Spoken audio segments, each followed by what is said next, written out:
7 глава, стих 8. Башталыш китебин ачыңыздар. 27-бөлүм 8 саптан баштап. С 8 по 19 стих. 8 саптан баштап 19 сапка чейин. Теперь, сын мой, послушайся слов моих в том, что я прикажу тебе. Эми уулум сага айта турган сөзүмө кулак салып айтканымды аткар. Пойди в стадо и возьми мне оттуда 2 козленка хороших. Я приготовлю из них отцу твоему кушанье, какой он любит. Жайытка барып 2 жакшы улак алып кел. Мен алардын этинен атаңа жакшы көргөн тамагын жасап берейин. А ты принесешь отцу твоему, и он поест, чтобы благословить тебя перед смертью своей. Аны атаңа алып бар, ал жеп өлөр алдында сага батасын берсин деди.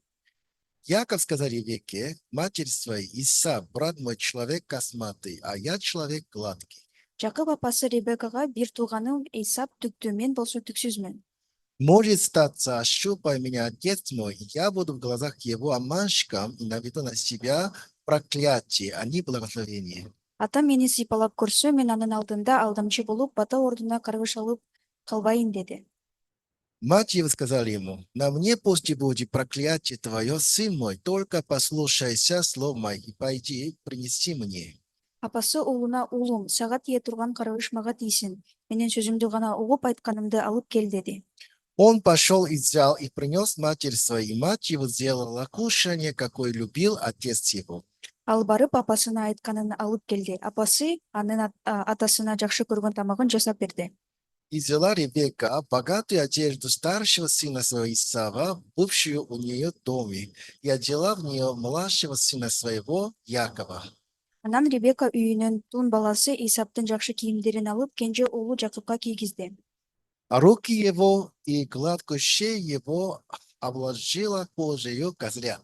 Ал эми колдору менен мойнун кулактардын кечиресиздер, улактардын териси менен ороп койду. Анан И дала кушанье хлеб, который она приготовила в руки Якову, сыну своему. өзү жасаган тамак менен нанды уулу Жакыптын колуна берди.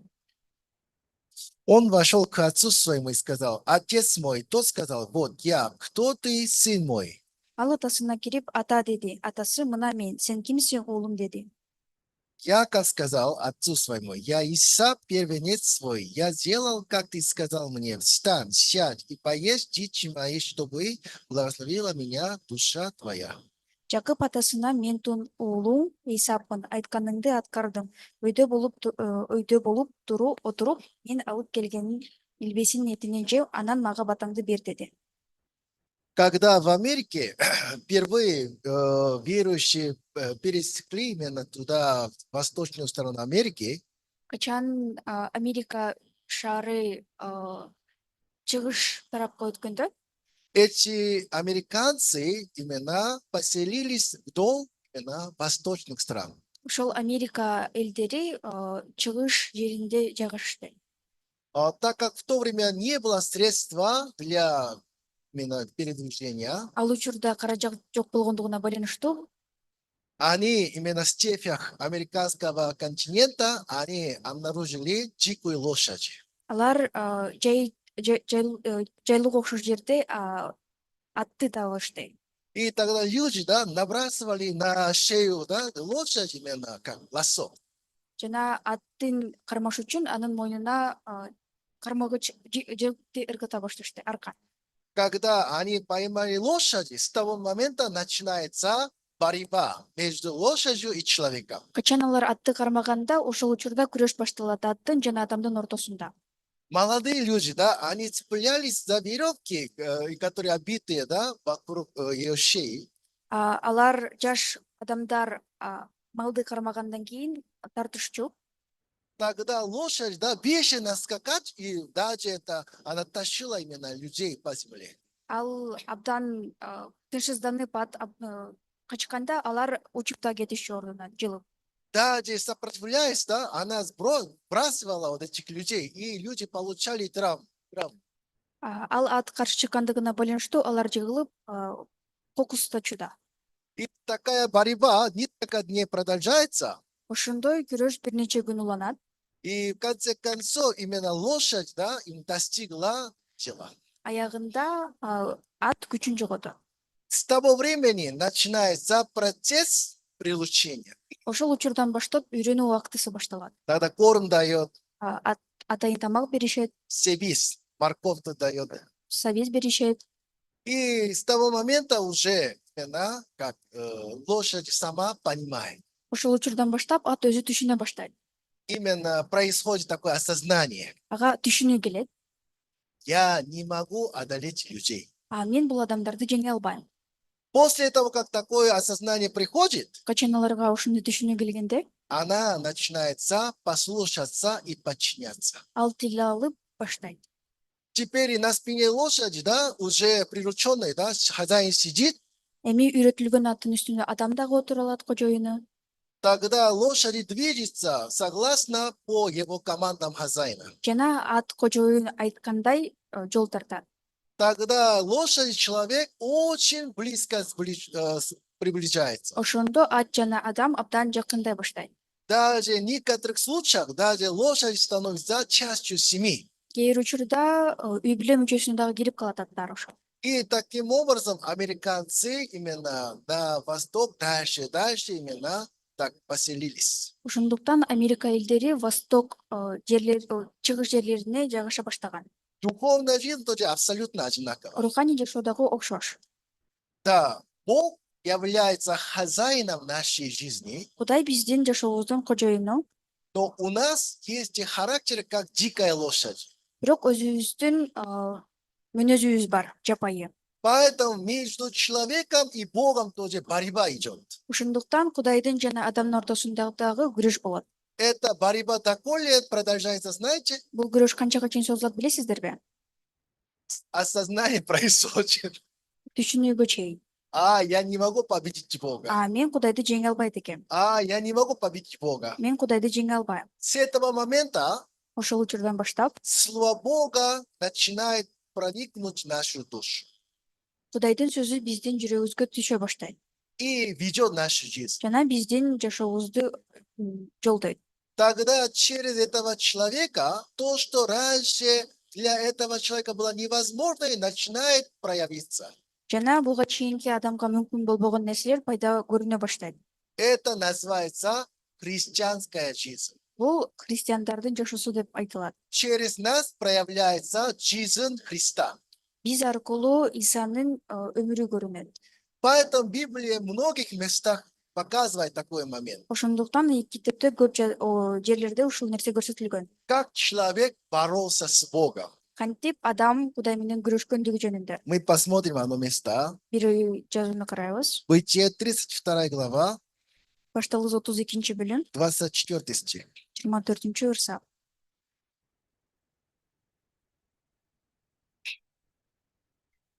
И остался Яков один, и боролся никто с ним до появления зари. Ошентип Жакып жалгыз калды. Ошондо таң атканга чейин бирөө аны менен кармашты.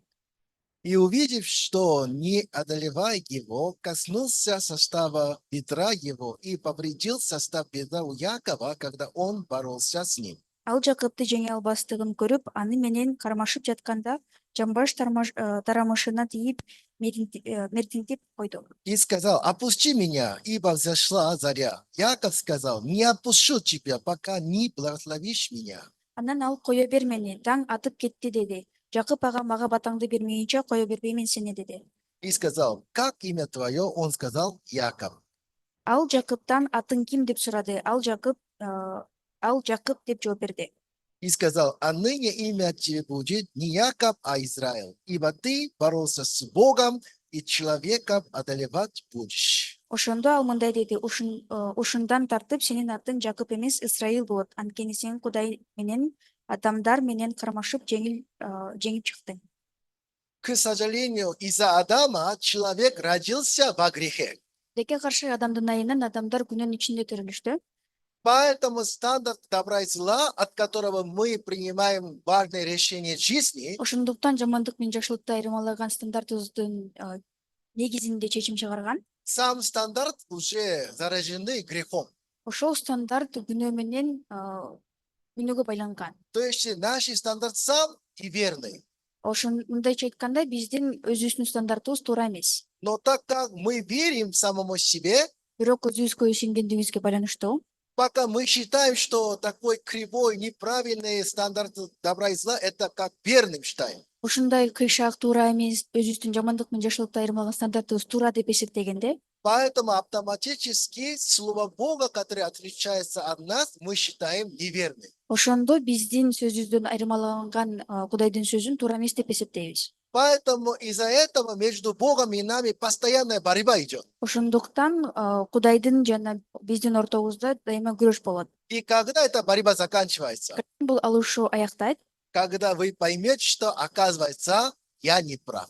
Качан сиздер мен туура эмес экенмин деп түшүнгөндө. Пока вы считаете, что я прав, Качан мен туурамын деп эсептеп жатканда, мой стандарт добра и зла это верный, менин жакшылык менен жамандыкты айырмалаган стандартым туура. пока борьба продолжается. Бул күрөшүү улана берет, кармашуу. Подобно тому, что Яков пока ровно ходит, Бул жакып түз бара жатканга барабар, эта борьба не заканчивается. бул күрөш аягына чыкпайт. И ангел повредил его как состав бедра. Ошондо ал тарамышын мүсүртүп койду. Яков получил такой удар, Жакып ошондой бир удар алды. уже ровно ходить невозможно. Эми ал түз баса албайт. Он хромать. Ал аксап баштады.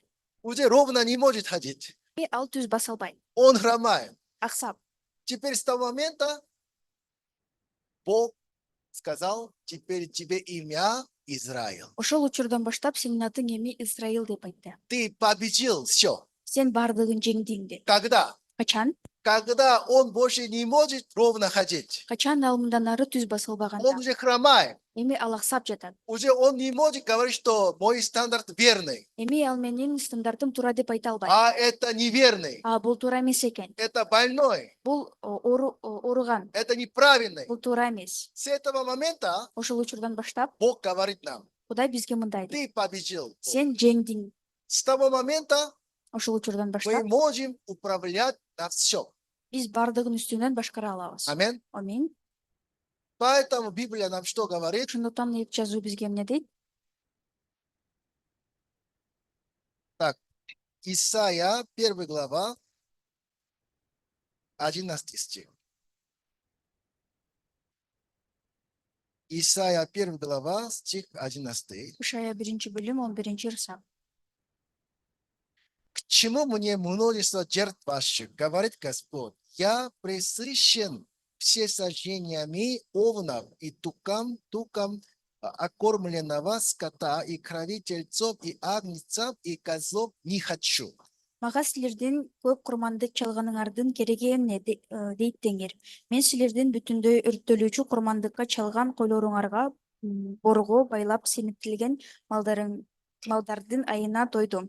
Бул качалардын жана козулардын да улактардын да канын каалабайм. Что сейчас происходит? Азыр эмне болуп жатат? Множество жертв человек приносит Богу. Көптөгөн курмандыктарды Кудай алып келип жатат. Адам Кудайга алып келип жатат. Не один раз, Бир эле жолу эмес, не 10 раз, 10 жолу эмес, не сотни раз. 100 жолу эмес. Постоянно приносит эту жертву Богу. Дайыма алып келип жатат Кудайга курманды. А Бог что говорит? Кудай эмне деп жатат? Не хочу, Каалабайм, не хочу, каалабайм. не принеси. Алып келбе. Вот человек дальше продолжает приносить. Бирок ага ырастан адам алып келген улантып жатат. Почему? Эмне үчүн? Потому что они считают, то, что я приношу Богу, это верный. Анткени ал мен алып келген нерсе туура деп эсептейт. То, что я приношу Богу, это хороший. Мен алып келип жаткан нерсе бул жакшы деп. То, что приношу Богу, это правильный. Мен келип жаткан нерсе туура деп. Бог что говорит? Кудай эмне дейт? Нет, я не хочу. Жок, мен калып Нет, больше не делай так. мындан ары мындай кылба. Мне тяжело это. Бул мага абдан оор болуп жатат. Дальше Бог что говорит? Андан ары эмне деп жатат Кудай? Когда вы приходите являться перед лицем мое, кто требует от вас, чтобы вы топтали дворы мои? Менин алдымда туруш үчүн келгениңерде короомду тебелегиле деп силерден ким талап кылып жатат? Не носите больше дорог тщетных. Курение отвратительно для меня. Новомесячье и суббот праздничных собраний не могу терпеть. Беззаконие и празднование. Мага курмандыктарды алып келгениңер бекер, жыпар жыттуу зат түтүктөрүңөр мен үчүн жийиркеничтүү. Ай жаңырган күнгө, ишемби күнгө майрамдык жыйындарга чыдай албайм. Анткени мыйзамсыз иштерди кылуу менен катар эле майрамдайсыңар. Новомесячья ваши и праздники ваши ненавидит душа моя, они бремя для меня, мне тяжело нести их. Силердин ай жаңырганда өткөргөн майрамыңарды жана башка майрамыңарды менин жаным жек көрөт. Алар мен үчүн оор жүк, аларды көтөрүү мен үчүн оор. И когда вы простираете руки ваши, я закрываю от вас очи мои. И когда вы умножаете моления ваши, я не слышу, ваши руки полны крови. Колуңарды сунганыңарда силерди көрбөш үчүн көзүмдү жумуп алам. Канчалык жалынып жалбарсаңар да мен укпайм, анткени силердин колуңар канга толгон. Так, теперь Бог что говорит здесь? Эми бул жерде Кудай эмне деп жатат? Не приносите, Алып келбегиле, не делайте. кылбагыла, Мне тяжело. мага оор болуп Я жатат. это не принимаю. Мен муну кабыл албайм. А человек что делает? Адам эмне кылып жатат? Почему это плохо? Жок, эмне үчүн бул Давай, жаман? это жертва. Бул курмандык. Вот это хорошо же. Бул жакшы да. Давай прими меня. Кел мени кабыл ал. Ты слышишь мои моления. Сен менин жалбарып жалынганымды Ты сура. слушай меня. Мени ук. Ты благослови меня. Сен мага батаңды бер. А Бог что говорит? А Кудай эмне Не жатат? делайте. Кылбагыла. Больше не делай. Мындан ары кылбагыла. Мне тяжело. Мага оор болуп жатат. Борьба идет, да? Күрөш болуп жатат, алыш. Правда? Туурабы? Да. Человек чего не понимает? Ооба, бирок адам эмнени түшүнбөйт? Человек считает, что я сейчас хороший приношу, так считает, да? Адам мен жакшы алып келип жатам деп азыр эсептейт. Вот смотрите, это вкусно. О, карагыла бул даамдуу. Вот это, смотрите, это хорошо. Карагыла бул жакшы нерсе. Я же делаю добрые дела. Мен жакшы иштерди кылып жатам да.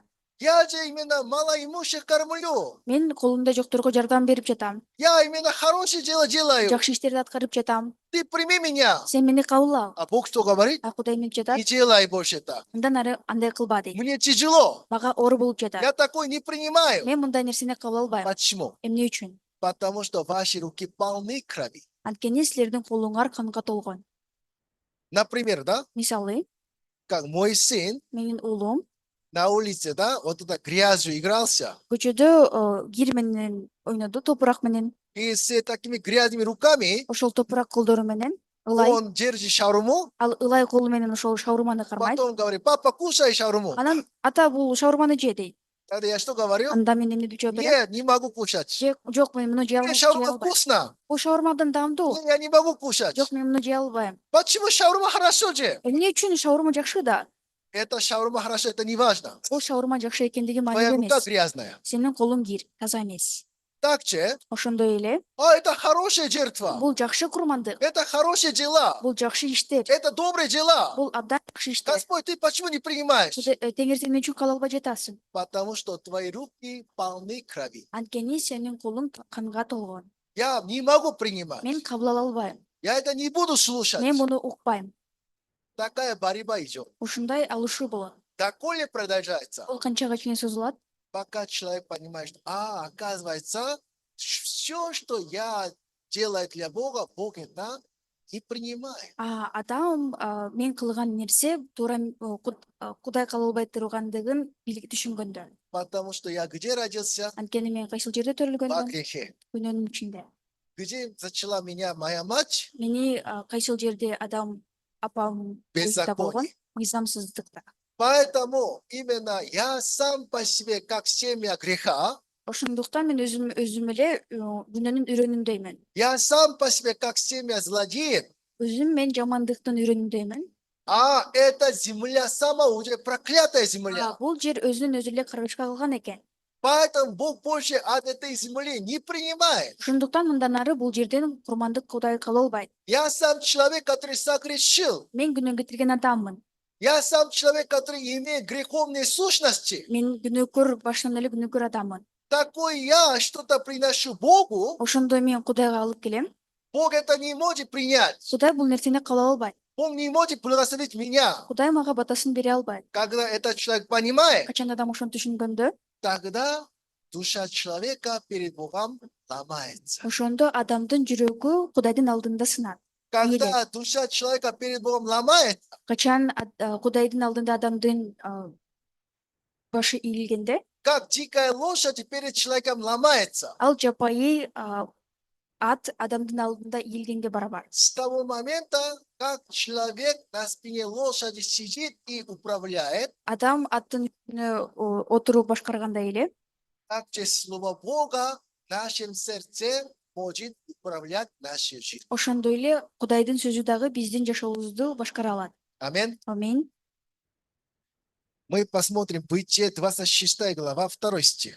Башталыш 26 бөлүмдү карайбыз.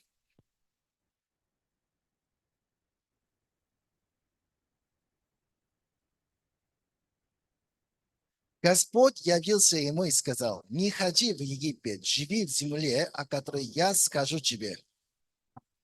Башталыш 26 бөлүм 2 ырсак. Теңир ага келип мындай деди: Мисирге барба, мен сага айткан жерде жаша. Странствуй по всей земле, я буду с тобой и благословлю тебя, ибо тебе и потомству твоему там все земли сии, и исполню клятву, которую я клялся Аврааму, отцу твоему. Ошол жерде келген катары жаша. Мен сени менен болом, сага батамды берем. Анткени сага жана сенин тукумуңа ошол жердин баарын берем. Мен сенин атаң Ыбрайымга берген антымды орундайм. Сегодня мы читали текст. Бүгүн биз ыйык жүзүнө окудук. Какое содержание было? Ал жерде мазмуну бар болчу. Исаак состарился. Жакып картайды. Он уже перед смертью. Исаак. Поэтому перед смертью он хотел благословить своего сына. Ол өлүм алдында тургандыгына байланыштуу улуна батасын бергиси келген. Тогда только что мы читали Исаак, он какой человек был? Да, Исаак ал кандай адам болгон? Бог сказал ему: Ал Кудай ага мындай деди: не ходи в Египет. Египетке барба. Здесь, в этой земле оставайся. Ушул жерде кал. Тогда я благословлю тебя ради Авраама. Ошондо мен сага батамды берем Абрам үчүн. Как я обещал Аврааму, Мен Абрамга убада бергендей эле, если ты живешь в этой земле, эгерде сен ушул жерде жашасаң, тогда я тебя благословлю. Так Бог сказал. анда мен сага батамды берем деп Кудай ушинтип айтты. Поэтому Исаак, что он делал? Ошондуктан Исаак эмне кылды? По своему стандарту добра и зла. Өзүнүн жакшылык менен жамандыкты айырмалган стандарты менен: О, Египет хорошо. О, Египет жакшы да. Там вода чистая. Египетте ал жерде суу таза, Ой, еда вкусная. тамагы даамдуу. Давай пошли туда. Эл ошол жака барабыз. Он так не делал. Ал мындай кылган жок. Он не следовал за своим путем. Ал өзүнүн жолу менен барган жок.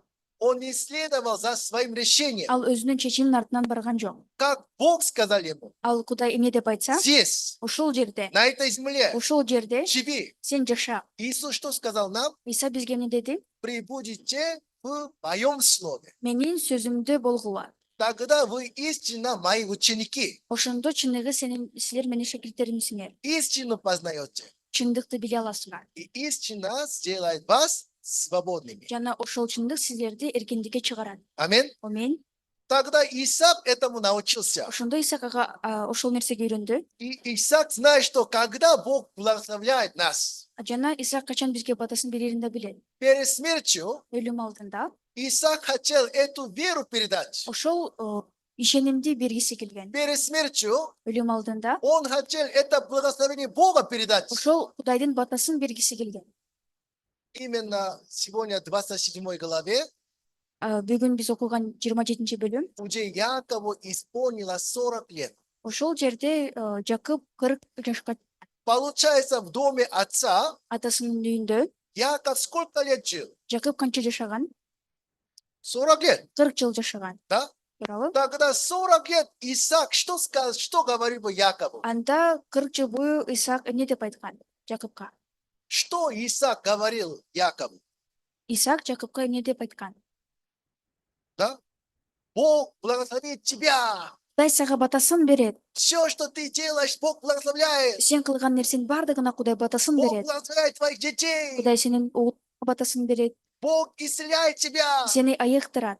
Бог благословляет твою работу. Кудай сенин жумушуңа батасын берет. Такое слово не говорит. Мындай сөздү айткан эмес. А что говорит? Эмне айткан? Все, что ты делаешь, Сен кылган нерсенин баардыгы, все, что ты именно делаешь, сен кылып жаткан нерсенин баардыгы Бог это не благословляет. Кудай ага батасын бербейт. Бог это не принимает. Кудай аны кабыл албайт. Бог только благословляет Кудай бир гана батасын берген нерсе Авраама. Абрамга батасын берет. Почему? Эмне үчүн? Потому что через Авраама Анткени Абрам аркылуу Иисус Христос родится. Иса Машиях төрөлөт. То есть обещание Бога, Кудайдын убадасы, благословение Бога Кудайдын батасы только фокусируется на одного Иисуса. бир гана Иса Машияга Бог тегиштүү только болгон. благословляет Иисуса Христа, Кудай бир гана Иса Машияга батасын берген. чтобы ты получил благословение Бога. Сен Кудайдын батасын алыш үчүн Тебе надо находиться во Христе Иисусе. сен Иса Машияктын ичинде болушуң керек. Тебе надо находиться в Слове Господа. Сен Кудайдын сөзүнүн ичинде жайгашып турушуң керек. Тебе надо жить на этой земле. Сен ушул жерде жашашың керек. Если ты следуешь за своими мыслями, Эгерде сен өз ойлорунун артынан барсаң, когда ты следуешь за своими решениями, качан өзүнүн чечиминин артынан барсаң, Бог там тебя не благословляет. Кудай ал жерде сага батасын бербейт. 40 лет, 40 жыл не 1-2 дня. бир күн эмес. 40 лет отец говорил по сыну. 40 жыл бою ал атасына айткан. Поэтому сегодня слово что нам Атасы показывает? уна айткан. Ошондуктан Кудайдын сөзү бизге эмнени көрсөтөт? Есть два брата, Эки бир тууган болгон. старший сын Исаак, Тун уулу бул Исаак. младший сын Яков. Кичинекей болсо Жакып. Да, для всех нас, Бардыгыбыз биз үчүн кто сегодня является первенцем перед Богом? Кудайдын алдында туң уулу болуп ким турат? Перед Богом кто первенец? Кудайдын алдында ким туң уулу? Первый сын. Тун Старший уулу. сын. Уулу тун уулу. Иисус Христос. Иса Машаяк. Вы что? Силер эмне? Кто ваш пастор? Силердин пасторуңар ким? Давайте мы посмотрим слова. Белгилүү Кудайдын сөзүн карайбыз. Бытие 25 глава, Башталыш 25-бөлүм, 22 стих. 22 рысап.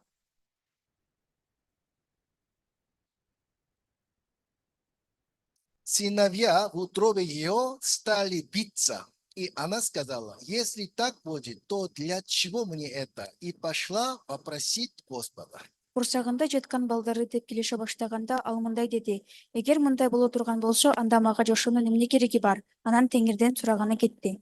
Господь сказал ей, два племени в чреве твоем, и два различных народа произойдут из утробы твоей. Один народ сделается сильнее другого, и больше будет служить меньшему.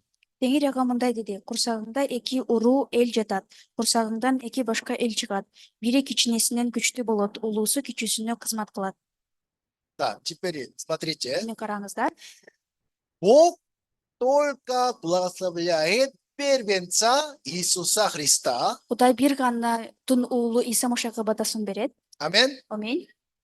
Да, но когда Ревека, она как беременна была, Бирок качан Ребеканын боюнда болгондо, она вопросила у Бога. ал Кудайдан сураган: Она спросила, что здесь происходит в утробе. бул жерде эмне болуп жатат деп сураган.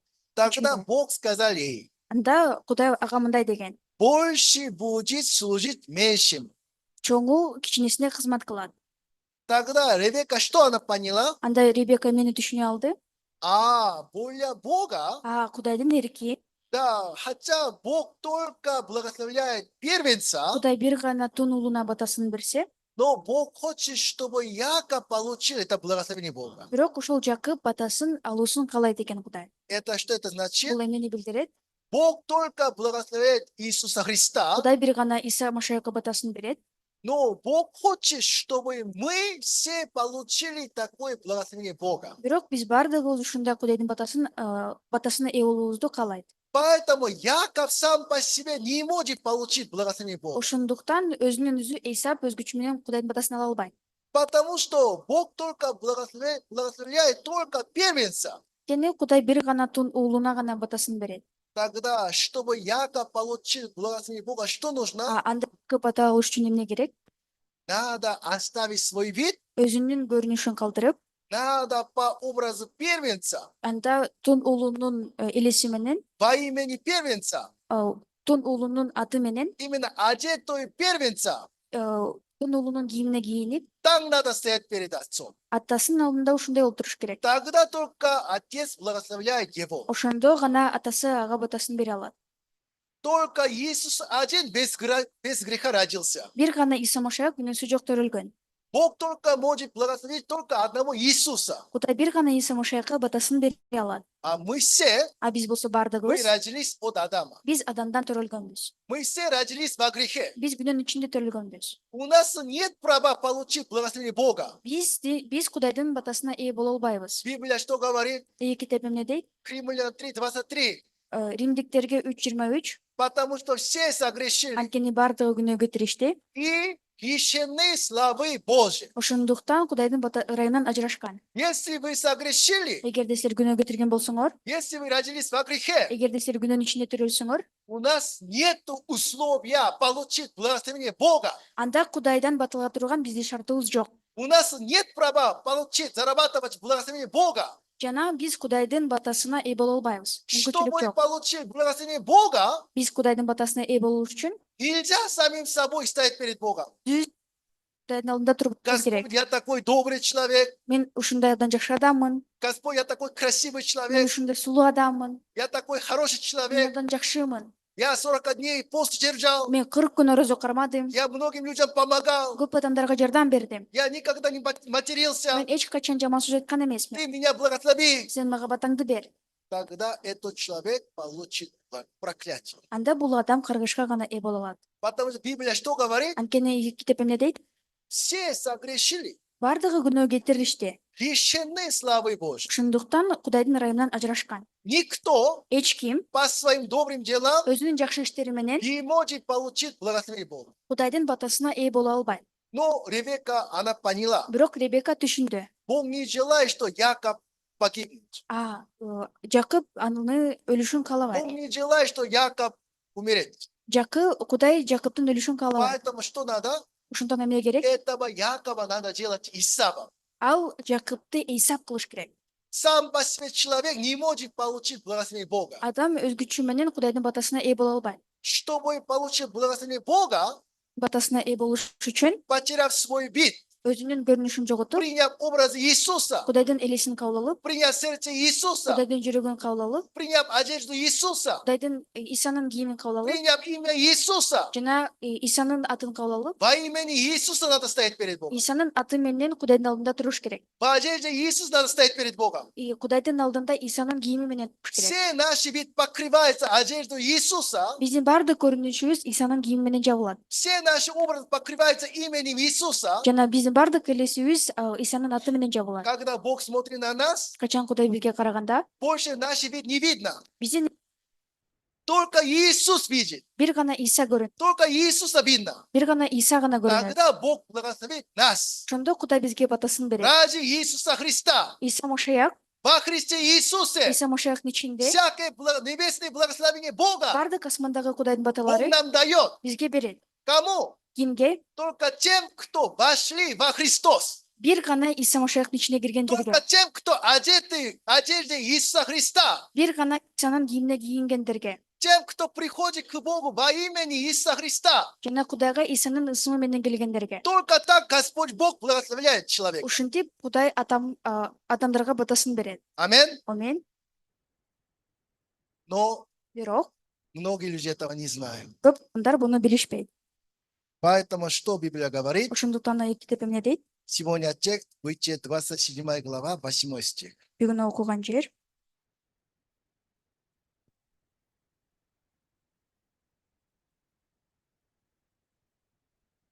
башталуу 27 бөлүм. Теперь, сын мой, послушайся слов моих в том, что я прикажу тебе. 8 ырсап. Эми улум сага айта турган сөзүмө кулак салып айтканымды аткар. Да, вопрос. Суроо. Почему Ребекка приказывает сыну, Эмне үчүн Ребека улуна буйрук берип жатат? чтобы мучить его? Аны кыйнаш үчүнбү? Почему сейчас Ребекка приказывает сыну? Эмне үчүн азыр улуна буйрук берип жатат? Чтобы, да, Яков получил благословение отца, сейчас говорит. Азыр ал атасын батасын алыш үчүн Жакыпка ушинтип айтып жатат. Хотя Ребекка говорит, Ребека айтып жатса но дагы, это не ее воля. бирок ал анын эрки эмес. Она попросила у Бога. Ал Кудайдан сураган. Она точно слышала, что Бог хочет. Ал чынында Кудай эмне каалагандыгын уккан. То, что она говорит, Ал айткан нерсе, хотя человек Ребекка говорит, Ребека айтып жатса дагы, но она передает волю Бога. бирок ал Кудайдын эркин Она айтып жатат. передает сердце Бога. Ал Кудайдын жүрөгүн берип жатат. Поэтому Ребекка говорит, Ошондуктан Ребека айтып жатат. слушайся моих слов. Менин сөзүмдү ук. То, что я тебе говорю, Мен сага айткан нерсени я у Бога попросила. мен Кудайдан сурагам. Я сейчас тебе говорю не свое мнение. Азыр мен өзүмдүн оюмду айтып жаткан жокмун сага. Я сейчас тебе говорю не свое хотение. Азыр мен сага өз калымды айтып жаткан жокмун. Я до этого у Бога попросила. Буга чейин мен Кудайдан сурагам. Бог мне сказал. Кудай мага ушинтип айткан. Бог мне показал его сердце. Жана ал өзүнүн жүрөгүн көрсөткөн. То, что я от Бога получила, Мен- тебе говорю. Мен Кудайдан алган нерсени сага айтып жатам. Поэтому слушайся моих слов. Ошондуктан мен айткан нерсени ук. Как я тебе приказываю, так делай. Мен сага кандай буйрук кылсам, ошондой аткар. Тогда ты можешь получить благословение Бога. Ошондо сен Кудайдын батасына ээ боло аласың. Ребекка так сказала. Ребека ушундай деди. Тогда Яков, как он должен ответить? Анда Жакып эмне деп жооп бериш керек? Как он должен ответить? Ал эмне деп жооп бериш керек? Аминь. Аминь. Да, мама, я понял тебя. Макул апа, мен сени түшүндүм. В любом случае, Кандай гана болбосун, ты же лучше знаешь о папе, чем я. сен мага караганда атам жөнүндө жакшыраак билесиң. Я буду слушаться тебя. Мен сени угам. Что ты скажешь, Сен эмне айтсаң, я так буду делать. мен ошондой кылып аткарам. Яков должен был так ответить. Жакып ушинтип жооп бериш керек болчу. Так или нет? Ушундайбы? Но Яков что говорит? Бирок Жакып эмне деп жооп берди? Теперь он начинает говорить свое. Эми ал өзүнүн ойлогонун айтып жатат. Так, 11 стих. 11 ырсап. Яков сказал Ревекке, матери своей, Исав, брат мой, человек косматый, а я человек гладкий. Жакып апасы Ребекага, бир тууганым Эйсап түктү, мен болсо түксүзмүн. Может статься, ощупай меня, отец мой, я буду в глазах его мальчиком и наведу на себя проклятие, а не благословение. Атам мени сыйпалап көрсө, мен анын алдында алдамчы болуп, бата ордуна каргыш алып калбайын деди. Теперь вопрос. Эми суроо, Яков 40 лет получал воспитание от отца. Жакып 40 жыл бою атасынан үйрөнүп алган. Это Окуту. какое воспитание? Бул кандай үйрөтүү болгон? Нельзя верить себе. Өзүңө ишенгенге болбойт. Нельзя верить своим мыслям. Өзүнүн ойлоруңа ишенгенге болбойт. Как ты рассуждаешь, Сен кандай ойлосоң, как ты решаешь, сен кандай чечим как чыгарсаң, ты думаешь, сен кантип ой в жүгүрсөң, этом Бог тебя не благословляет. ошол жерде Кудай сага батасын бербейт. Бог только благословляет Иисуса Христа. Кудай бир гана Иса Машайка батасын берет. Только Бог благословляет тебя во Христе Иисусе. Бир гана Иса Машайктын ичинде батасын берет. Только Бог тебя благословляет в Слове Господа. Кудай бир гана Теңирдин сөзүнүн ичинде батасын берет. 40 лет слушал. 40 жыл бою уккан, Но когда мама сказала Якову, бирок Жакыпка апасы айтканда, ты только послушайся моих слов. сен бир гана менин сөзүмдү ук. Яков что говорит? Жакып эмне жооп берди? Нет, Жок, жок, ты знаешь, сен билесиң. ой, это Иса, он косматый. Исап ал түктү, Вот смотри, я же гладкий. а кара мен болсо түксүзмүн. Если отец, он же как, конечно, не видит, но если ощупай меня, Албетте атам көрбөйт, бирок эгерде мени сыйпалап көрсө, он узнает, что я Яков. мен Жакып экенимди билип калса, Тогда наведу на себя анда проклятие, ал мага батанын ордуна каргыш берет. а не благословение. Батанын ордуна каргыш берет. Как вы думаете? Силер кантип ойлойсуздар? Яков сейчас верит себе или верит Ревекке? Жакып азыр өзүнө ишенип жатабы же Ребекагабы? Яков верит Божьему слову или верит своему стандарту добра и зла? Жакып Кудайдын сөзүнө ишенип жатабы же өзүнүн жамандык менен жакшылыкты айырмалаганы стандартабы? Да, он себе верит. Ооба, ал өзүнө ишенип жатат. Поэтому Яков не может делать так, как Ревекка сказала ему. Ошондуктан Жакып апасы эмне десе, Ребека ал ошондой кылып аткара албайт. Сегодня тоже одинаково. Бүгүн дагы окшош. Люди приходят в церкви, Адамдар жыйынга келишет, за кафедрой передается слово Господа. кафедранын алдында Кудайдын сөзү айтылат. Почему по этому слову не может двигаться? Эмне үчүн ошол сөз менен кадам таштай алышпайт? Почему по этому слову не может жить? Эмне үчүн ошол сөз менен жашай алышпайт? Потому что до сих пор верит себе больше, чем верить в слово. Анткени азыркыга чейин өзүнө көбүрөөк ишенет Кудайдын Теңирдин сөзүнө караганда. Яков 40 лет он видел. Жакып ал 40 жыл бою көргөн. Добрый Яков, Кыши Жакып, умный Яков, акылдуу Жакып, хороший Яков, жакшы сильный Жакып, Яков, күчтүү Жакып, или способный Яков, жана колунан келе турган мудрый Жакып, Яков, акылмандуу Жакып, Яков, который это как 40 дней пост держал, Жакып 40 күн бою орозого карамаган Жакып, Яков, который все время молится, Жакып дайыма сыйынган, Яков, который помогает людям. дайыма адамдарга жардам берген Жакып. Никогда отец этого Якова не благословляет. Эч качан атасы ушундай Жакыпка батасын бере албайт. Яков чего не знал? Жакып эмнени билген эмес. Я человек проклятия. Мен болсо каргыштын адамымын. Я сам по себе, я только заслужу проклятие. Мен өзүм каргышка ээ боло турган адаммын. Во мне никогда благословения не будет. Менде эч качан бата болбойт. Пока это не понимает, Ушуну түшүнгөнгө чейин человек не может отвергаться от себя. адам өзүнөн баш тарта албайт. Почему человек не может отвергаться от себя? Эмне үчүн адам өзүнөн баш тарта албайт? Почему человек не может оставить свой путь? Эмне үчүн өзүнүн жолун калтыра албайт? Потому что надеется. Анткени ал үмүттөнөт. Мне все равно Бог меня благословляет. Ага карабастан мага Кудай батасын берет. Мне все равно что-то получится. Ага бир нерсе карабастан мен И колуман может келет. быть через 10 лет получится. Балким 10 жылдан кийин мүмкүн болот. Так абстрактно надеяться. Ушинтип өтөздөн карайт, өзүнө үмүттөнөт. Чтобы отрекся от себя, Өзүнөн баш тартыш үчүн, чтобы оставить свой путь. өзүнүн жолун калтырыш үчүн Что нам надо понять? биз эмнени түшүнүшүбүз керек? Я в течение 40 лет, я все попробовал. Мен 40 жыл ичинде баардыгын кылып көрдүм. Отец никогда меня не благословлял. Атам эч качан мага батасын берген эмес. Отец только благословляет Исава. Атам бир гана Исапка батасын берген. Если он точно это поймет, Эгерде ал ушуну так түшүнө алса, больше во имени Якова не будет приходить к отцу. анда мындан ары өзүнүн Жакып деген аты менен атасынын алдына келбейт. Яков считает, Жакып эсептейт. я буду в глазах его обманщиком. Мен анын алдында алдамчы көрүнүп калам. Правда? Ушинтип эсептейт, туурабы? То, что Ревека сказала Якову, Ребека Жакыпка айткан нерсе, он как считает? ал кантип эсептейт? Обман. Алдам катарында. Почему? Алдамчы катарында. Эмне үчүн? Потому что Яков верит себе, Анткени ал өзүнө ишенет. поэтому слово Ревеки, Ошондон Ребеканын сөзү, слово Ревеки, которое получила от Господа Кудайдан алган сөз для Якова, Жакып үчүн выглядит как обман. ал алдамчы катарында көрүнөт. Бог сказал в Писании, Калп катарында. Кудай болсо жазууда мындай деген. мои мысли не ваши мысли, Силердин оюңар менин оюм эмес. мой путь не ваши путь. Силердин жолуңар менин жолум эмес. Поэтому, когда человек верит себе, Ошондон адам өзүнө ишенгенде автоматически считает Бога обманщиком. автоматтык түрдө Кудайды алдамчы катары эсептейт. Потому что мысли Бога отличаются от наших мыслей. Анткени Кудайдын ою биздикинен айырмаланат. Поэтому, когда человек верит себе, Ошондон качан адам өзүнө ишенгенде тогда само собой считает Бога обманщиком. Кудайды алдамчы катары эсептейт. То, что Ребека сказала Якову, Ребека Жакыпка айткан нерсе, это не какой-то хитрый способ человека. бул кандайдыр бир адамдын куу ыкмасы эмес. Ребека передала Якову волю Бога.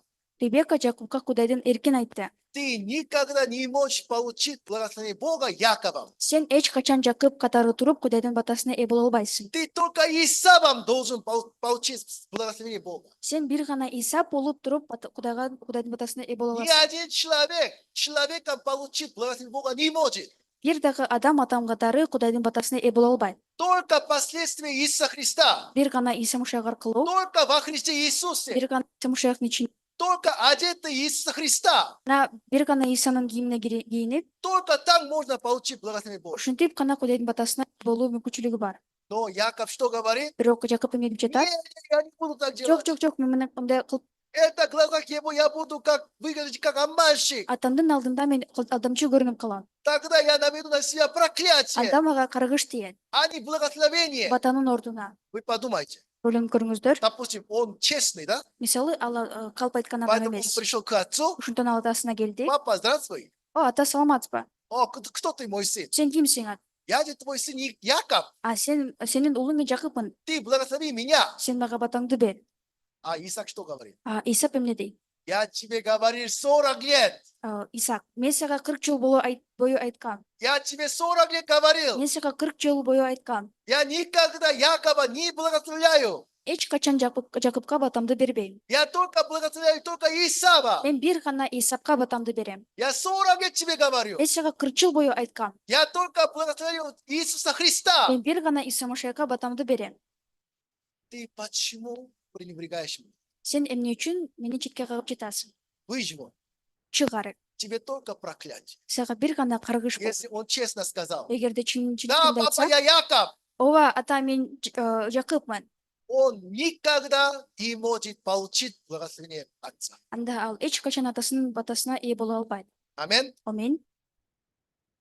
Многие здесь думают, Көп адамдар ойлошот, если я буду честным, эгерде мен чынчыл адам если я болсом, буду хорошим, эгерде жакшы болсом, если я буду искренним, эгерде чын жүрөктөн бир нерсе тогда кылсам, Бог меня благословляет. ошондо Кудай мага батасын берет.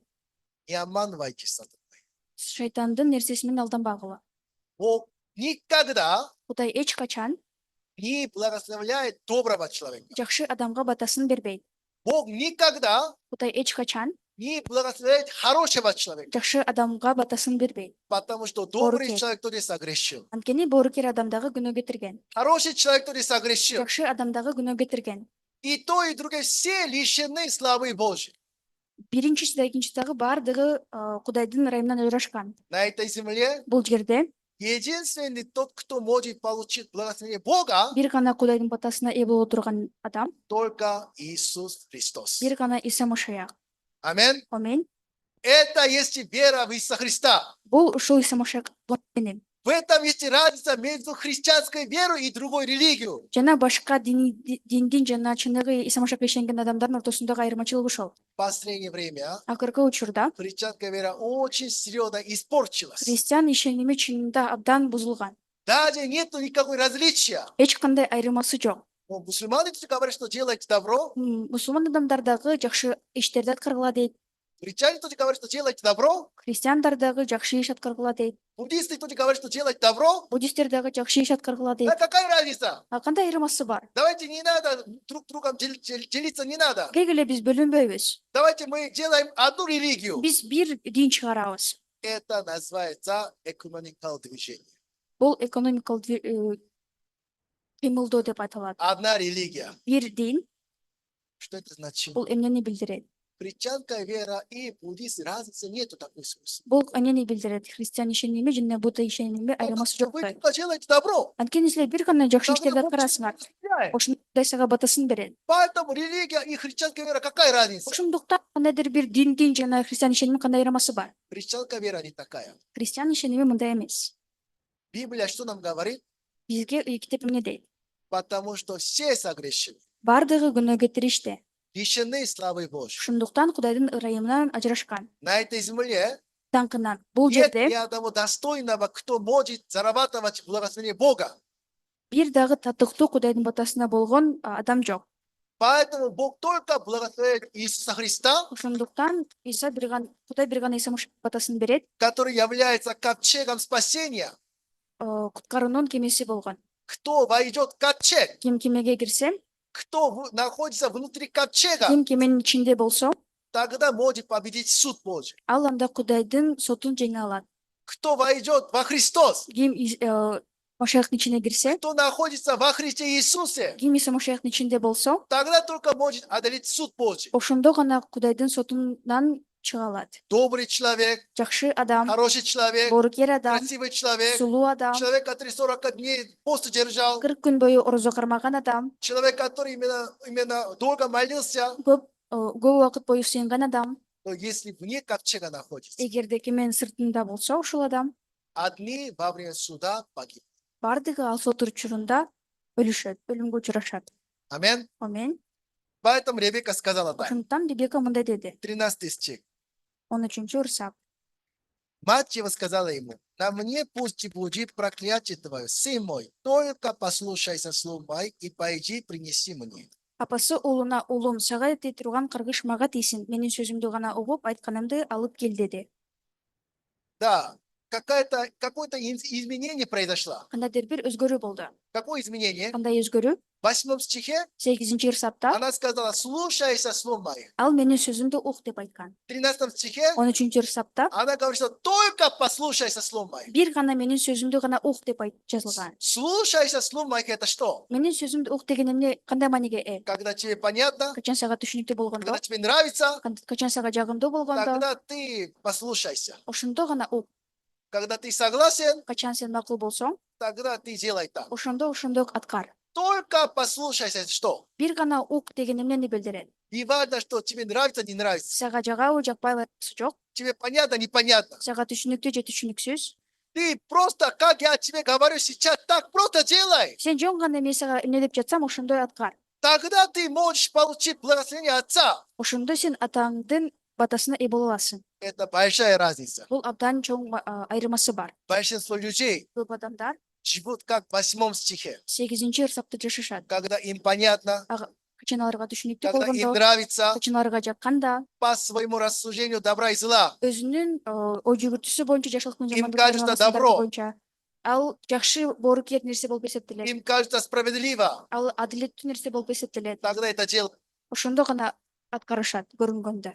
Но когда им кажется нехорошо, Бирок качан алар жаман деп эсептегенде, сегодня воскресенье, бүгүн жекшемби күнү надо приходить в церковь, жыйынга келиш керек, то снег идет. бирок кар жаап жатат. Ой, надо дома остаться. Ой, анда үйдө калыш керек. По своему стандарту добра и зла, Өзүнүн жакшылык менен жамандыкты айырмалган стандарты боюнча, если дома остаться добро, эгерде үйдө калуу бул жакшы болсо, тогда так делают. анда ошондой кылат. Тогда можно ли говорить, что действительно хозяин этого человека Бог? Анда чынында ушул адамдын кочоюну куттукпай алабызбы? В конце концов, Аягында, как сам хочет, качан өзү каалагандай, как себе нравится, өзүнө жаккандай, так поступай. ошондой кылып аткарат.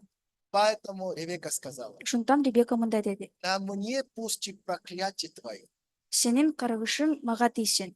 Яков думал, Жакып мындай деп ойлогон: если я обманываю отца, тогда проклятие будет. эгерде мен атамды алдасам, ошондо каргышка ээ болом деп ойлогон. Ревека говорит, Ребека айтып жатат: нет, жок, проклятие твое. сенин каргышың, Не потому, что ты обманываешь, Бог проклинает тебя. сен алдаганың үчүн сага сени каргабайт Кудай. Даже ты делаешь добро, Эгерде сен жакшы иш кылсаң дагы, ты даже хорошо делаешь, жакшы кылсаң дагы бир ты нерсени, даже пост держишь, сен орозо кармасаң дагы, даже сколько ты молишься, сен 40 күн бою сыйынсаң дагы, все равно у тебя только проклятие. ага карабастан сенде бир гана каргыш болот. Об этом где написано? Кайсыл жерде жазылган? Галатам Жөнүндө. 3 глава, 10 стих. Галаттыктарга 3-бөлүм 10-сап. Галатам 3 глава, 10 стих. Галаттыктарга 3-бөлүм 10-сап. А все утверждающиеся на делах закона находятся под клятвою, ибо написано, проклят всяк, кто не исполняет постоянно всего, что написано в книге закона. Ал эми мыйзамга таянгандардын бардыгы каргыш астында. Анткени ыйык жазууда Тооратта жазылган мыйзамдын бардыгын дайыма аткарбаган адамга каргыш деп жазылган.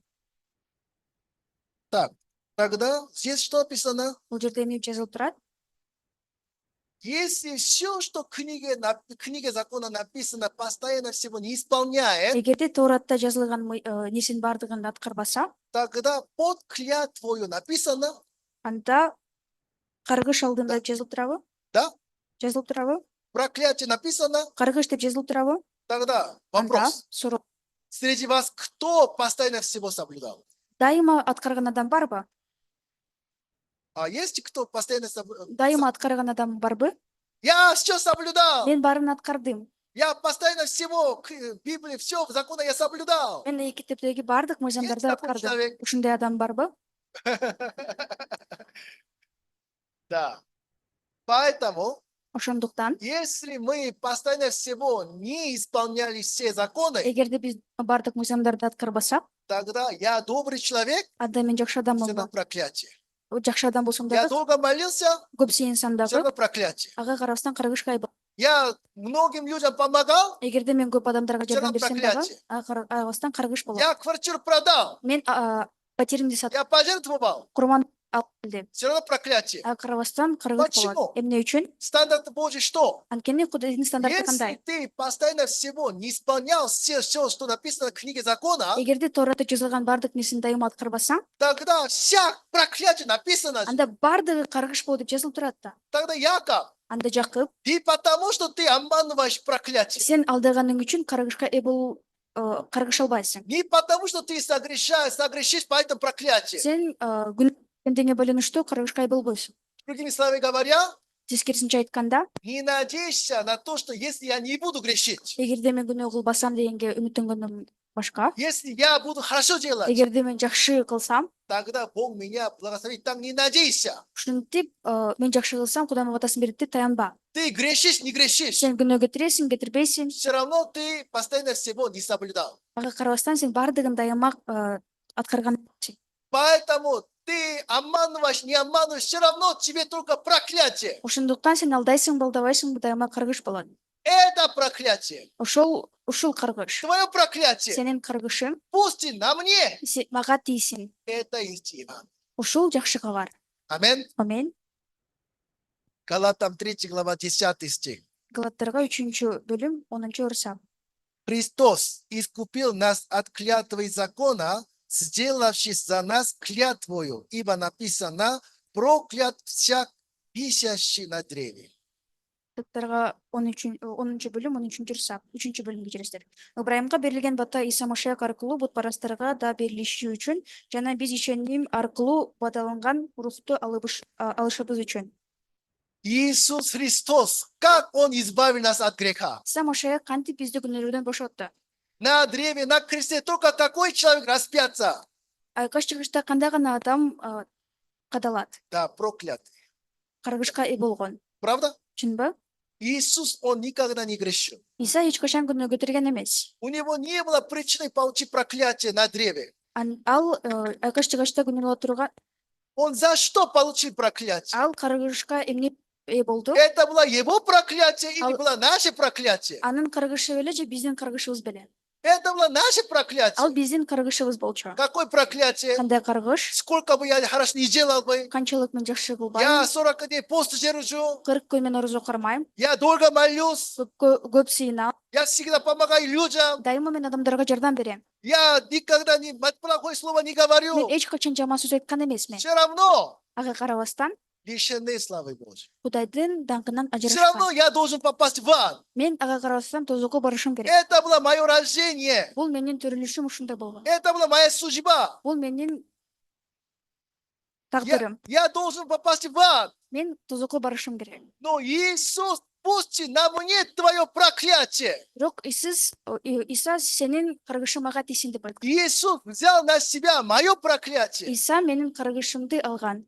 Почему Он на древе, Он бесился? Эмне үчүн айкаш чыгышка каталган? Чтобы мое проклятие получил. Менин каргышымды алыш үчүн. Чтобы меня избавил от проклятия закона. Мыйзамдын каргышынан мени бошотуш үчүн. Иисус Христос вместо нас умер на кресте. Иса Машаяк биздин ордубузга Это есть и спасение Господа. айкаш чыгышка каталган. Бул Кудайдын куткаруусу. Амин. Амин.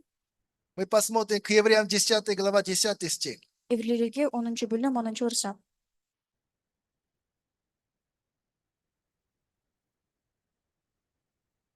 По сей-то воле освящены мы единократным приношением тела Иисуса Христа.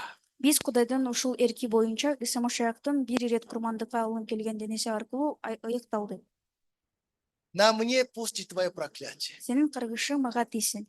На мне пусти твое проклятие. Сенин каргышың менде болсун. Все наши проклятия Биздин бардык каргышыбыз Иисус в своем теле принял. айкаш чыгачта өз мойнуна алган Иса. Библия что говорит? Айт. Единократным приношением тела Иисуса Христа. Бир ирет курмандык аркылуу Иса Машаяктын, В этом теле Иисуса Христа ошол Иса Машаяктын денесинде все наши проклятия, биздин бардык каргышыбыз, все наши проклятия биздин бардык каргышыбыз в теле Иисуса Христа там было. Иса Машаяктын денесинде болгон. Когда Иисус Иса Машаяхта. единократным приношением тела Иисуса Христа свое тело отдал на кресте, Качан бир ирет курмандык аркылуу Иса Машаяк өзүн айкашка каталганда, благодаря этому Ошо- все мы получили освящение. ошого карата биз бардыгыбыз ыйыкталганбыз. Амин. Аминь. Яков услышал слово матери. Жакып апасынын сөзүн укту. Все мое проклятие, Сенин бардык кыргышың который во имени Якова я живу, мен Жакып катарында жашаган. она уже, моя мама это все взяла. Менин апам бардыгын алды. Вместо меня она это закончила. Менин ордума бардыгын аяктады. Теперь не Яков живет. Эми Жакып жашабайт. Теперь только живет Иисус Христос. Эми бир гана Иса Машаяк жашайт. Амин. Аминь. Теперь Яков говорит так. Эми Жакып мындай дейт. Кто ты, сын мой? Исаак сурап жатат, сен кимсиң уулум? Я твой первенец Исав. Мен сенин туң уулуң Исаакмын. Что это значит? Бул эмнени билдирет? Я должен получить проклятие. Мен каргышка ээ болушум керек. Но Иисус вместо меня, мое проклятие закончено на кресте. Бирок Иса Машаяк менин ордума айкаштыгачта барын алып кетти. Поэтому во Христе Иисусе, Ошондуктан айкаштыгачта теле Иисуса Христа, Иса Машаяктын денесинде Яков умер. Жакып өлгөн. Человек, это пастор Авраам умер.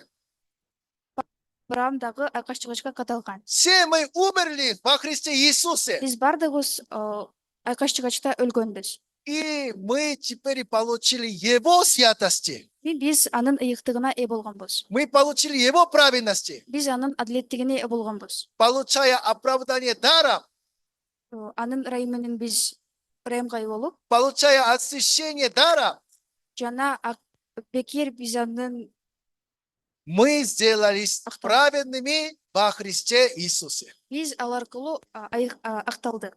Поэтому сегодня мы что говорим? Ошондуктан биз эмне дейбиз бүгүн? Я праведный, Мен адилет адаммын. я святой, Мен ийик адаммын. Отец мой, Атам, я твой первенец. ата мен сенин уулуңмун. Я во имени Иисуса молюсь. Сын менен сыйынам. Я твой первенец Иисус. Мен сенин туң уулуң Исамын. Отец, ты, смотря на это, благослови меня. Ата, сен ушуга карап, сен мага батаңды бер. Никто среди нас Эч ким биздин арабызда во имени своего не может получить благословение Бога. өзүнүн ысымы менен Кудайдын батасына ээ боло албайт. Только во имени Иисуса Христа. Бир гана Исанын аты менен То, что Иисус нам дал свое имя. бизге берген ысымы аркылуу Иисус нам дал свою одежду. Иса бизге өз кийимин берген. Одежда Исава, Исаптын кийими, одежда Иисуса Христа. Иса Машаяктын Уже кийими, запах Исава, эми Исаптын жети, уже запах Иисуса Христа. Машаяктын жети. Мы так, когда станем перед Богом, Биз кантип ушинтип Кудайдын алдында турганда, когда Бог благословит нас. ошондо Кудай бизге батасын берет. Аминь. Аминь. Сегодня почему у вас нет веры, что Бог 100% благословит меня? Почему такой веры нет? Бүгүн эмне үчүн 100% Кудай мага батасын берет деген ишеним жок. Потому что вы своими условиями хотите получить благословение Бога. Анткени өзүңөрдүн шарттарыңар менен Кудайдын батасына ээ болгоңор келет. Наши преимущества, наши недостатки совсем не касаются этого. Биздин жакшы нерселерибиз, жаман нерселерибиз буга тийиштүү эмес. Потому что мы все одни решены славы Божией. Анткени биз бардыгыбыз даңкынан жараганбыз. Получить благословение Бога только один путь. Кудайдын батасын алуу бир гана жол бар. Во имени Иисуса Христа. Исанын ысымы менен. Во Христе Иисусе. Иса Машаяктын ичинде. Совершенная праведность. Жеткилең адилеттик менен. Совершенная чистота. Жеткилең ыйыктык. Совершенная святость. Жеткилик ыйыктык. Бог не может не благословить нас. Кудай бизге ушундай адамдарга батасын бере албайт. Это именно верующий Кой в Иисуса Христа. Ушул адам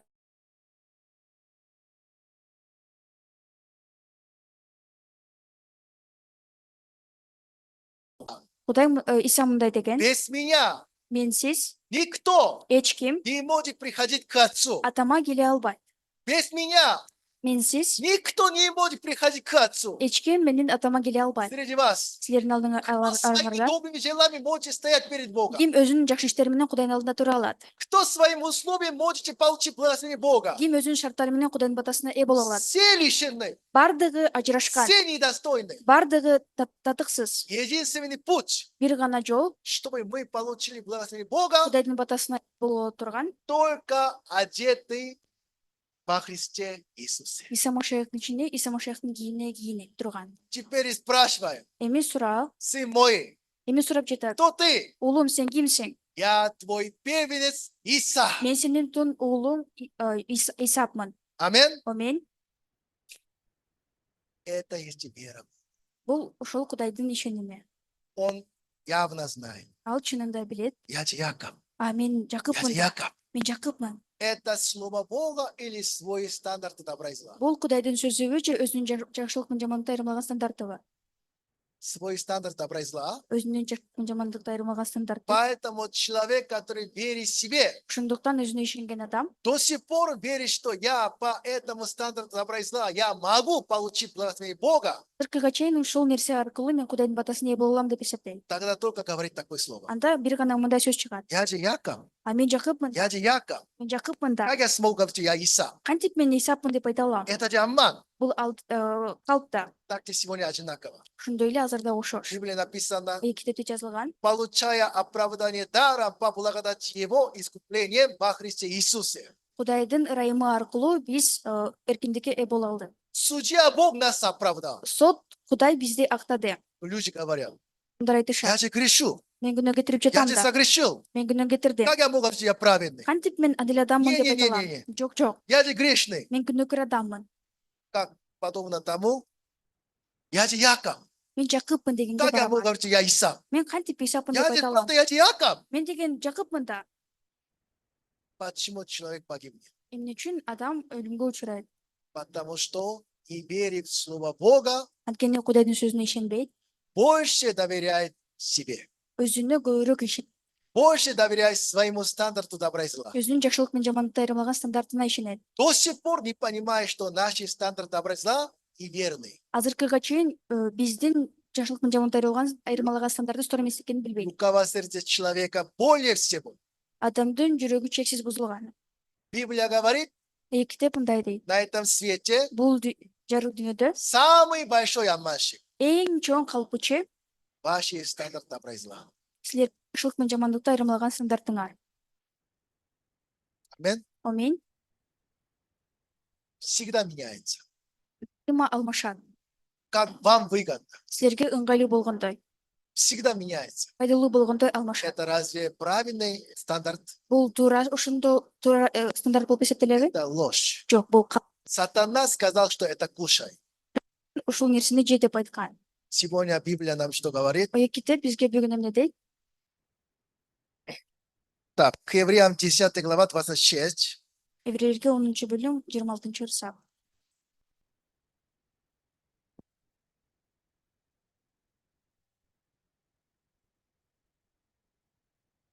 Ибо если мы, получив познание истины, произвольно грешим, то не остается более жертвы за грехи. Эгерде биз чындыкты билип туруп, атайлап күнөө кылсак, анда күнөөлөр үчүн чалына турган башка курмандык жок. Я хочу это сказать вам. Бул нерсени силерге айткым Мы келет. получили познание истины. Чындыкты таанып биле алдык. Что за истина? Кандай чындык? Иисус все наши проклятия закончил на кресте. Иса биздин баардык каргышыбызды айкаштыгачта бүтүрдү. Амин. Амин. Все наши нарушения закона, Биздин баардык мыйзамсыздарыбызды, за все наши грехи, биздин баардык күнөөбүз үчүн Он закончил на кресте. баардыгын айкаштыгачта аяктады. Это истина. Бул чындык. Но после Петр, того, как получив истины, Бирок биз чындыкты алгандан кийин человек говорит, адам айтат: не, все равно я же грешу. ага кырсам күнөөкөрмүн да, Я күнөө все кетирип равно, жатам. сейчас я грешу. Азыр мен күнөө кетирип жатам. Поэтому я грешный. Ошондуктан мен күнөөкөрмүн. Разве не так? Бул андай эмеспи? Это Библия говорит, Муну китеп мындай дейт. произвольно грешит. Билип туруп күнөө аткарган күнөө. Зная, что Иисус за все наши грехи умер, Иса биздин баардык күнөөбүз үчүн өлгөндүгүн билип туруп, говорит, что я грешный. мен күнөөкөрмүн деп айтат. Поэтому Библия так говорит. Ошондуктан китеп Это мындай очень дейт. важно. А? Бул абдан маанилүү. 1 Коринфянам 6 глава 11 стих. 1 Корунтуктар 11 стих. И такими были некоторые из вас, но омылись, но осветились, но оправдались имени Господа нашего Иисуса Христа и Духом Бога нашего. 1 Корунтуктар 6 бөлүм 11 сап. Айрымдарыңар ушундай адамдар элеңер, бирок Теңири биз Иса Машаяктын исминин урматына Кудайыбыздын руху аркылуу жуулдуңар, ыйыкталдыңар жана акталдыңар. Такими это кто? Ушундай кандай Которые согрешили. күнөө кетиргендер, Где они были? алар кайсы жерде турушкан? Некоторые из вас. Тогда из вас, среди каких людей? Бул араңарда деген бул кандай адамдар? Среди верующих, Ишенгендердин арасында, среди уверовавших в Иисуса, Исага ишенгендердин арасында. среди тех, кто говорит, что я праведник. Ал мен адилет адаммын деп айткандардын арасында. Правда? Чынбы? Но среди тех, которые говорят, что мы праведники, Бирок мен адилет адаммын деп айткандардын арасында и люди, которые согрешили. күнөө көтөргөн адамдар болгон. Тогда Библия что говорит?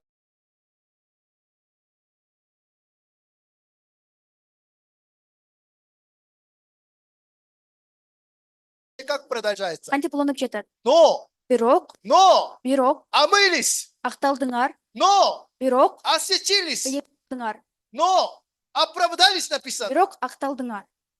Аминь. Амин. Бог меня оправдал, все равно я грешу, поэтому я грешник. Кудай мени актады, ошого карабастан мен күнөөкөрмүн, күнөө кетирип жатам. Это произвольно грешит. Бул атайын билип туруп күнөө кетирген Библия адам. что говорит? Китеп эмне дейт? Да, такими были некоторые среди верующих. Ооба, ушундай ишенген адамдардын арасында болгон ушундай. Но Бирок мылись, акталдыңар, но осветились, тазаландыңар, но бирок оправдались написано. ыйыкталдыңар. Это верующие в Иисуса Христа. Бул Иса Машайга ишенгендер. Аминь. Амин. О, я же Яков. Ой, мен Жакыпмын Я да. же Яков. Мен Жакыпмын. Как я могу говорить, что я Исав? Кантип мен Исапмын деп айта алам? Я же говорю, как Яков. Мен Жакыптай болуп сүйлөйм. Я же поступаю, как Яков. Мен Жакыптай кылып иш аткарам. Как я могу говорить, что я Исав? Кантип мен Исапмын деп айта Кажется, алам? это ложь. Бул калпка окшош. Нет. Жок. Библия говорит, Китеп айтып жатат. но Бирок все равно ты Исав. сен ага карасаң Исапсың. Но Бирок все равно ты во Христе ага Иисусе. карабасаң сен Иса Машайктын ичиндесиң. Но Бирок ты святой. сен ыйыксың. Так Библия говорит. Ушинтип китеп айтып жатат. Аминь. Амин. Поэтому мама что говорит для такого Якова? Ошондуктан апасы ушундай Жакып үчүн эмне деп жатат? 15 стих. И взяла Ревека богат одежду старшего сына своего Исава, бывшую у нее в доме, и одела в нее младшего сына своего Якова. 15 эрсап, анан Ребека үйүнөн тун баласы Исаптын жакшы кийимдерин алып, кенже уулу Жакыпка кийгизди. Духовная жизнь Руханий жашоо не то, что вы стараетесь поменять себя. силер өзүңөрдү өзгөрткөнгө аракет кылуу эмес. Духовная жизнь это что? Руханий жашоо бул эмне? Ревека, Ребека, Иисус, Иса Машаяк, церкви жийин вас одевает силерди кийинтет. одеждою Иисуса Христа. Иса Машаяктын кийимине. В этой церкви Бул жыйында есть свидетельства, жакшы в этой церкви күбөлүктүрлөр бар. есть Слово Бога. Күбөлүк сөз бар, Кудайдын сөзү бар. С этим свидетельством, Ошол күбөлүк сөз менен, с этим словом ошол сөз менен Ревека одевает вас. Ребека силерди кийиндирет. Все свой ваш вид покрывает. Силердин баардык өзүңөрдүн көрүнүшүңөрдү жабат. Все ваши недостатки покрывает. Ар кандай жетишпестикти жабат. Этими свидетельствами Ушул жакшы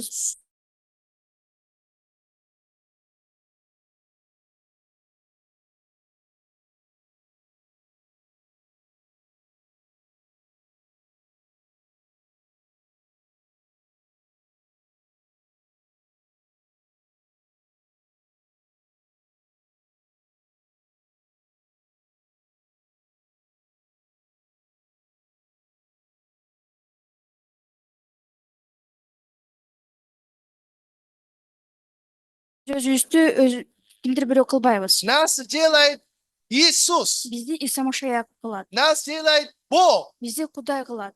Мы все созданы во Христе Иисусе для добрых дел. Биз баардыгыбыз Иса Машаяктын ичинде жакшы иштер үчүн жаратылганбыз. Одно слово посмотрим, закончим. Бир жазууну карап, аяктана чыгарабыз. Ефесянам 10 стих. Ефесянам 2 глава 10 стих. Эфестиктерге 2 бөлүм. Ибо мы, Его творение, созданы во Христе Иисусе на добрые дела, которые Бог предназначил нам исполнять. Анткени бизди ал жараткан, Кудай алдын ала белгилеп койгон жакшы иштерди аткарышыбыз үчүн биз Машаяк Иса аркылуу жаратылганбыз. Мы кто? Биз кимбиз? Созданы. Жаратылгандарбыз. У Якова ничего нету. Жакыпта эч нерсе жок. Именно косматы этого нету. Ал түктүү эмес. Силы тут нету. Күчү дагы жок. Одежды тут нету. Кийими дагы жок. Ничего. Эч нерсе эмес. Ревека делала Якова Исава.